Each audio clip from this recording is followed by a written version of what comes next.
નમસ્કાર ખેડૂત મિત્રો, ખેડૂત પ્રયાસ ચેનલમાં આપનું સ્વાગત છે।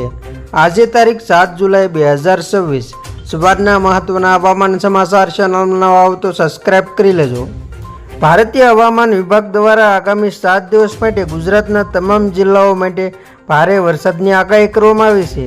દક્ષિણ ગુજરાત અને સૌરાષ્ટ્રના કેટલાક જિલ્લાઓમાં રેડ એલર્ટ પણ આપવામાં આવ્યું છે। દક્ષિણ ગુજરાતમાં ડાંગ, નવસારી, વલસાડ, દમણ તેમજ દાદરા નગર હવેલીમાં ભારે વરસાદની શક્યતા છે। સૌરાષ્ટ્રના ગીર સોમનાથ, અમરેલી અને ભાવનગરમાં પણ ભારે વરસાદની આગાહી કરવામાં આવી છે। તો આવતીકાલે ડાંગ, નવસારી, વલસાડ, દમણ, દાદરા નગર હવેલી, અમરેલી, ભાવનગર અને ગીર સોમનાથમાં રેડ એલર્ટ સાથે ભારે વરસાદની આગાહી છે। છોટાઉદેપુર, નર્મદા, ભરૂચ, સુરત, તાપી, રાજકોટ અને જૂનાગઢ જિલ્લામાં પણ ભારે વરસાદની આગાહી કરવામાં આવી છે।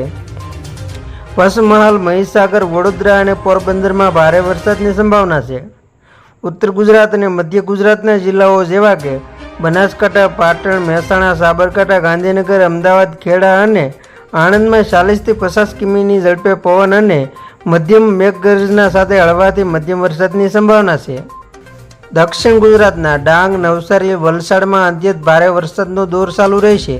સુરત, તાપી, ભરૂચ, ભાવનગર અને અમરેલીમાં ભારેથી અતિભારે વરસાદની સંભાવના યથાવત છે। મધ્ય ગુજરાતના વડોદરામાં પણ મોટા ભાગના સ્થળોએ ગાજવી સાથે વરસાદ થઈ શકે છે।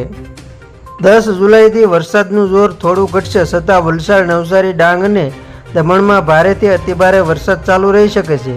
અમદાવાદ, ગાંધીનગર, ખેડા, આણંદ, બનાસકાંઠા અને મહેસાણા સહિતના ઘણા સ્થળોએ ગાજવી સાથે હળવાથી મધ્યમ વરસાદ થવાની સંભાવના છે। ભારે પવન અને વીજળીના ચમકારાની આગાહીને ધ્યાનમાં રાખીને નીચાણવાળા વિસ્તારો, દરિયાકાંઠાના લોકોને સાવધ રહેવા અપીલ કરવામાં આવી છે। 8 જુલાઈ બાદ 11 જુલાઈ સુધી વરસાદનું જોર રાજ્યમાં ઘટશે। રાજ્યના હવામાન વિભાગ દ્વારા વરસાદના આંકડા પર નજર કરીએ તો દક્ષિણ ગુજરાતમાં વરસાદનું જોર વિશેષ જોવા મળ્યું છે। આ સમયગાળા દરમિયાન વલસાડના ઉમરગામમાં સૌથી વધુ 1.26 વરસાદ નોંધાયો છે, જ્યારે ડાંગ પંથકમાં 0.94 અને નવસારીના જલાલપોરમાં 0.87 વરસાદ ખાબકતા જનજીવન પર તેની અસર જોવા મળી છે। સુરતના અંબિકા વિસ્તારમાં 0.83, મહીસાગરના ખાનપુરમાં 0.79 અને તાપીના ડોલવણમાં 0.31 વરસાદ નોંધાયો છે। આ ઉપરાંત સુરતના પલસાણા અને મહેસાણાના સતલાસણમાં સામાન્ય રીતે 0.67 વરસાદ નોંધાયો છે, જ્યારે ભાવનગરના ગારિયાધારમાં 0.59 અને છોટાઉદેપુરના કવાડમાં 0.51 વરસાદ નોંધાયો છે। તો ખેડૂત મિત્રો, આ હતા સવારના મહત્વના હવામાન સમાચાર। ફરી વખત મળશું નવી અપડેટ સાથે। ત્યાં સુધી જોતા રહેજો ખેડૂત પ્રયાસ યુટ્યુબ ચેનલ।